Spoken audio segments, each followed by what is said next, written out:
Estudo do livro Discuta Certo: Como casais felizes transformam conflitos em conexão. Aula 8. Escavando tesouros. Sonhos dentro do conflito. Estamos avançando de forma corajosa pelo método do Laboratório do Amor do Dr. John e da doutora Julie Gottman, traduzindo a ciência mais robusta do mundo sobre relacionamentos em ferramentas que podem literalmente salvar a sua família, enriquecer os seus estudos ou transformar os seus atendimentos na clínica. Em nossa última aula, quebramos um paradigma doloroso. Aprendemos a regra dos 69%. Descobrimos que a grande maioria dos nossos problemas conjugais são perpétuos, nascidos de diferenças estruturais de personalidade e que o segredo não é resolvê-los, mas sim gerenciá-los com humor e tolerância. Aprendemos a colocar gelo no joelho crônico da relação. No entanto, há momentos em que a dor no joelho se torna insuportável.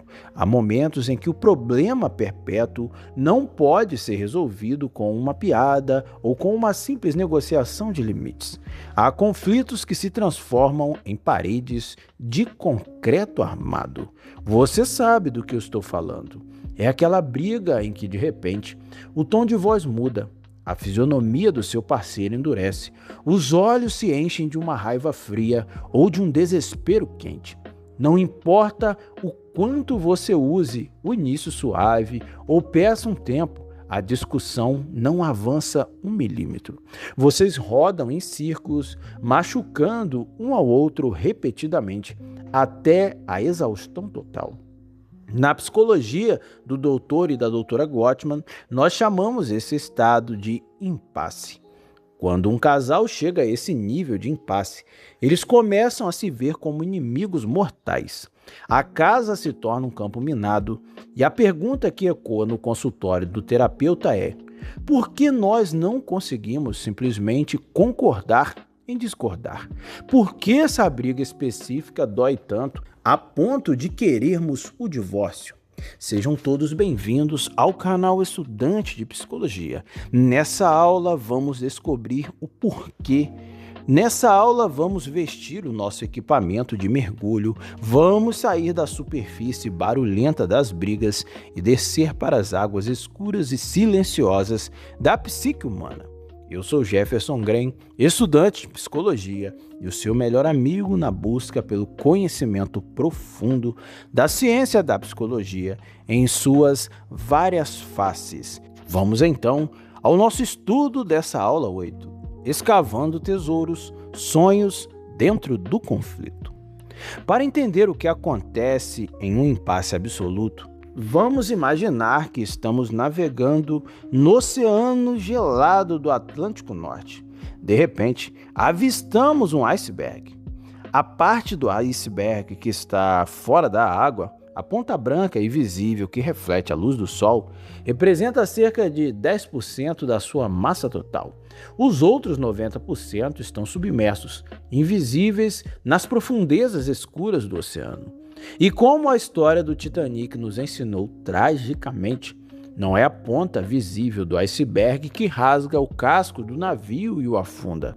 É a massa gigante, pesada e invisível que está escondida debaixo d'água. Todas as vezes que você e o seu parceiro entram em um impasse, vocês estão brigando com a ponta do iceberg.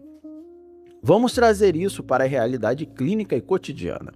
Imagine um casal brigando de forma visceral e agressiva sobre a planilha de gastos do mês. A esposa quer gastar as economias do ano em uma viagem de 30 dias pela Europa. Já o marido quer pegar cada centavo e colocar em um fundo de investimento com liquidez travada para a aposentadoria. A briga parece ser sobre dinheiro, planilhas, passagens aéreas e taxas de juros. Essa é a ponta do iceberg, é a queixa superficial. Se eles continuarem brigando apenas no nível da planilha, tentando convencer um ao outro com argumentos lógicos sobre inflação ou sobre promoções de voos, eles vão afundar o navio. porque a lógica nunca jamais resolverá um impasse emocional. O que acontece se nós colocarmos a nossa roupa de mergulho e descermos para a parte invisível desse iceberg? O que nós vamos encontrar lá? Se descermos pela base do iceberg do marido, o que quer economizar a todo custo, vamos descobrir que não tem nada a ver com taxas de juros. Na verdade, debaixo d'água, encontramos a história de um menino que, aos 8 anos de idade, viu o pai perder o emprego, o carro ser confiscado pelo banco e a mãe chorar de madrugada na cozinha porque não tinha dinheiro para pagar a conta de luz. Para esse marido, dinheiro não é um número, dinheiro é oxigênio. Dinheiro é a única garantia de que ele nunca mais voltará a sentir o terror daquele menino na cozinha escura. A economia é o seu escudo contra a morte. E se nós mergulharmos e olharmos para a base do iceberg da esposa, vamos descobrir que durante toda a sua adolescência, ela foi obrigada a cuidar dos irmãos mais novos em uma casa sufocante, sem nunca poder sair, sem nunca ter tempo para si mesma. Para ela, a viagem para a Europa não é sobre tirar fotos em Paris. Viagem é sinônimo de liberdade. É a reivindicação da sua própria identidade. É a prova de que ela é dona da sua própria vida. Vocês percebem a grandiosidade e a tragédia disso? Enquanto eles gritam na superfície sobre a planilha do Excel, o que está acontecendo nas profundezas é uma guerra existencial. Quando o marido diz não para a viagem, o cérebro emocional da esposa escuta: ele quer me trancar em casa, ele quer me roubar a liberdade que eu lutei tanto para ter. Quando a esposa insiste em gastar as economias, o cérebro emocional do marido escuta: ela não se importa com a minha segurança. Ela está me empurrando de volta para o abismo da pobreza e do desespero. É por isso que a briga dói tanto. É por isso que o coração acelera para além de 100 batimentos por minuto e o alagamento emocional acontece. Vocês não estão lutando por dinheiro. Vocês estão lutando pelas vossas almas. Vocês estão lutando pela sobrevivência psicológica. O Dr. John Gottman deu um nome para essa massa de gelo escondida debaixo da água. Ele a chamou de sonho dentro do conflito. Quando Gottman fala de sonho, ele não está falando das imagens que vemos quando dormimos. Ele está usando o termo na sua acepção mais profunda, filosófica e existencial. Um sonho, neste contexto, é um desejo essencial, uma aspiração profunda, uma necessidade fundamental de identidade, um valor inegociável ou um projeto de vida que dá significado à existência de uma pessoa. Esses sonhos são esculpidos pelas nossas experiências de infância, pelos nossos traumas, pelas nossas vitórias e pela cultura em que crescemos. Alguns sonhos são facilmente reconhecíveis. O sonho de ter uma família unida, o sonho de abrir o próprio negócio e ser independente, o sonho de viajar pelo mundo. Mas outros sonhos são abstratos, invisíveis e nascem de feridas não curadas. O sonho de finalmente se sentir amado e escolhido, o que acontece, por exemplo, por trás de uma crise de ciúmes crônica. Ou o sonho de ter ordem e controle sobre o caos do mundo, o que acontece por trás de uma briga perpétua sobre a organização da casa. Ou o sonho de ser respeitado intelectualmente e não ser diminuído, que ocorre por trás daquela necessidade constante de ter sempre a razão na discussão. Ou também o sonho de paz e silêncio após uma infância barulhenta e violenta. A regra de ouro dessa nossa aula 8 é: por trás de todo impasse severo no seu relacionamento, existe um sonho não realizado ou não reconhecido, tentando desesperadamente nascer. Quando você rotula o seu parceiro como teimoso, egoísta ou irracional, você está perdendo a chance de ver o sonho dele. A teimosia é apenas o mecanismo de defesa de um sonho que está com medo de ser aniquilado. Ninguém abre mão de um sonho vital de forma fácil. e não deveriam. Pois se você obrigar o seu parceiro a assassinar o sonho dele para manter o casamento em paz, a paz será temporária. O preço será a morte em vida do seu parceiro, seguida pelo ressentimento amargo que destruirá a relação de qualquer jeito. Se forçar uma solução racional não funciona, o que nós fazemos? Como destravamos o impasse? A resposta terapêutica é paradoxal. Para sair do impasse, vocês precisam parar de tentar resolver o problema. É isso mesmo que você ouviu.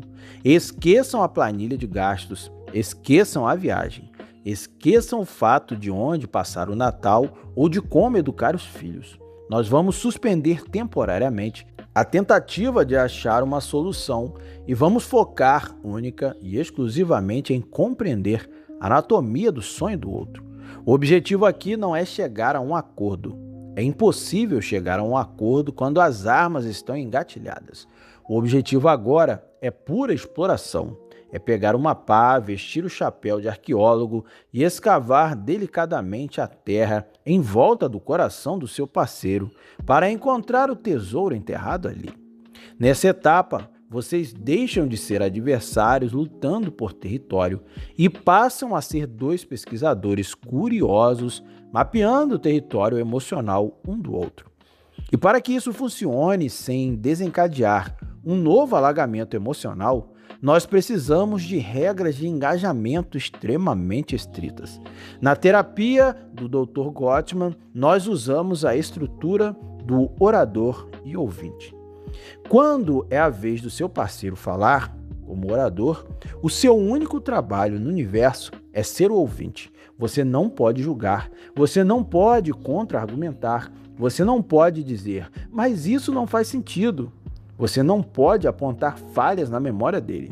A única postura permitida é a de fascínio absoluto. Você deve ouvir como um cientista escutaria o relato de um astronauta que acabou de voltar de outro planeta. O seu trabalho é dizer, uau, me conte mais sobre isso. O que isso significa para você? Se você conseguir segurar a sua defensividade e criar um espaço absolutamente seguro, onde o seu parceiro sabe que não será atacado, se mostrar o seu lado mais frágil, um milagre clínico acontece.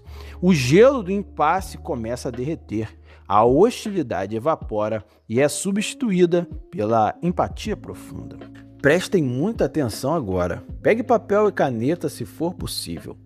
O Dr. John Gottman não nos deixou apenas com a teoria poética dos sonhos. Ele criou um protocolo prático, testado e validado em laboratório. Um roteiro de entrevista, uma série de perguntas cirúrgicas desenhadas neuropsicologicamente para desativar a amígdala cerebral, a nossa central de alarme, e ativar o córtex pré-frontal e o sistema de apego. Este exercício deve ser feito em um momento de calma. Nunca tentem fazer isso no auge da gritaria. Façam um chá, sentem-se confortavelmente, de preferência de frente um para o outro, com contato visual terno e concordem em usar o roteiro. Aqui estão as perguntas do caçador de sonhos. O ouvinte fará essas perguntas ao orador com o tom de voz mais suave e curioso que conseguir produzir. Primeira pergunta: o significado central. O que esse assunto significa para você? Qual é a importância profunda que essa situação tem na sua vida? Essa primeira pergunta é a picareta inicial, quebrando a camada superficial do gelo. Ela força o orador a parar de reclamar da situação externa, o dinheiro, a pia suja, a viagem, e começar a traduzir o comportamento em valor. Ele pode responder algo como: significa que eu tenho o controle da minha vida. Significa que eu não sou um fracasso. Segunda pergunta: o propósito e a identidade. Como isso que você está pedindo ou defendendo se conecta com quem você é de verdade? Como isso afeta a sua identidade, o seu propósito de vida? Nós estamos descendo mais um pouco. Aqui nós ligamos o desejo à percepção de si mesmo. Se uma pessoa sente que ceder na briga vai destruir a sua identidade, ela lutará até a morte. O orador pode revelar: Se eu não puder ter esse espaço para mim, eu sinto que deixo de ser a Ana, a profissional criativa, e passo a ser apenas uma máquina de limpar a casa. Terceira pergunta: a viagem no tempo. História pessoal. Existe alguma história do seu passado, da sua infância ou da sua adolescência que se conecta com esse sentimento? Como você aprendeu a ver as coisas dessa maneira? Esta é, de longe, a pergunta mais poderosa do roteiro. É aqui que os milagres acontecem no consultório. Nós somos o produto da nossa história. Quando o ouvinte pergunta sobre o passado, a briga atual perde o foco e as memórias emocionais vêm à tona. É aqui que o marido revela a história do pai falido e do choro da mãe na cozinha. Quando a criança ferida do parceiro aparece na sala, é impossível continuar com raiva dele. A compaixão toma conta do ambiente. Quarta pergunta: a missão e o legado. Isso tem a ver com os seus valores essenciais ou com o legado que você quer deixar para o mundo ou para os nossos filhos? O que você quer transmitir através disso? Essa pergunta eleva a discussão do passado para o futuro. Mostra que a teimosia do parceiro muitas vezes vem de um desejo nobre de proteger a família ou de ensinar algo valioso. Como nessa frase: eu insisto tanto no rigor do estudo das crianças porque o meu avô me ensinou que a educação é a única coisa que ninguém pode roubar de nós. É o meu dever como pai passar isso adiante. Quinta pergunta: o medo existencial. Qual é o seu pior pesadelo em relação a esse assunto? O que você teme que aconteça se as coisas não saírem do seu jeito ou se você tiver que abrir mão desse sonho? O medo é o combustível do impasse. Nomear o medo desativa o seu poder destrutivo. Quando o parceiro confessa o seu pesadelo, ele se torna profundamente vulnerável. Como nessa frase: o meu maior medo é olhar para trás aos 80 anos e perceber que eu não vivi, que eu só trabalhei e sobrevivi e que eu nunca fui livre de verdade. Sexta pergunta: o pedido de socorro, a conexão. O que você precisa de mim agora para sentir que eu entendo e respeito o seu sonho, mesmo que a gente ainda não tenha resolvido o problema prático? Esta é a ponte de volta para a relação. O orador não pede a resolução do problema aqui, ele pede apoio emocional. Como na frase: eu preciso que você apenas me abrace e diga que entende o porquê de eu ter tanto pavor de gastar dinheiro. Só me diga que eu não sou louco. Para que você consiga visualizar o peso do que acabamos de aprender, permita-me compartilhar a dinâmica de um caso fictício, baseado em milhares de horas de terapias de casais usando essa técnica.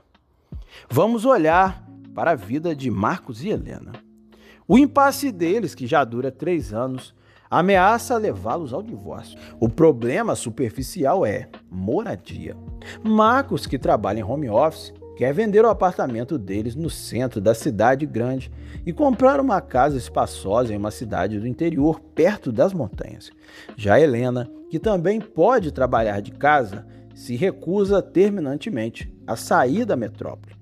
Quando a briga acontece no nível da superfície, ela é feia. Marcos ataca e diz: você é egoísta, você só pensa em shoppings e restaurantes e não liga para a nossa qualidade de vida. O ar aqui é poluído, a vida é caótica. Então, Helena rebate: você quer me isolar do mundo, você quer se enfiar no mato como ermitão porque não sabe lidar com a sociedade. Eu não vou jogar minha vida social no lixo por você. O impasse está armado. Cavaleiros do Apocalipse correndo soltos. Nenhuma solução lógica de comprar uma casa num bairro mais silencioso funcionou. Até que no consultório nós paramos o combate e introduzimos a entrevista de escavação de sonhos. Helena então é convidada a ser a ouvinte e Marcos é o orador. Helena usa o roteiro de perguntas segurando suas objeções. Ao chegar na pergunta 3, a viagem no tempo, os olhos de Marcos se enchem de lágrimas. A fisionomia de raiva desaparece. Ele respira fundo e a voz embarga. Marcos então diz: Eu nunca te contei em detalhes, mas quando eu tinha 12 anos, o meu pai sofreu um infarto fulminante. Ele trabalhava no centro comercial de São Paulo. Ele vivia correndo contra o tempo, no trânsito, sob uma pressão enlouquecedora da empresa e do custo de vida. A última vez que eu o vi vivo, ele estava gritando no telefone, preso no trânsito, dizendo que não aguentava mais aquela selva de pedra.